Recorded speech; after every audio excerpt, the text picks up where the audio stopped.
हातात घेऊन तलवार शत्रूवर गरजला, महाराष्ट्रात असा एकच शिवाजी राजा होऊन गेला, शिवाजी राजा होऊन गेला.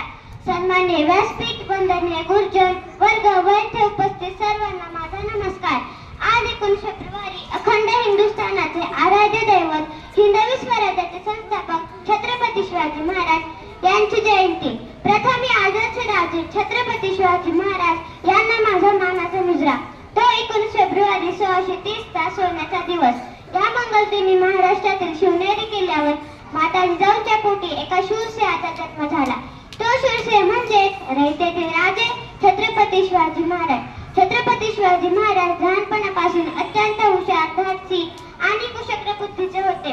त्यांनी स्वराज्याचे स्वप्न मनाशी बाळगले आणि ते पूर्ण करण्यासाठी अविरत प्रयत्न केले. छत्रपती शिवाजी महाराजांनी वयाच्या अवघ्या 15व्या वर्षी मावळ्यांसोबत स्वराज्य स्थापनेची शपथ घेतली. छत्रपती शिवाजी महाराजांनी जीवाला जीव देणारे मावळे घडवले. स्वराज्य रक्षणासाठी बाजीप्रभू देशपांडे, तानाजी मालुसरे, मुरारबाजी अशा अनेक मावळ्यांनी आपले प्राणपणास लावले. छत्रपती शिवाजी महाराजांनी शक्तीपेक्षा युक्तीचा वापर करून अनेक गड किल्ले जिंकले. धन्यवाद.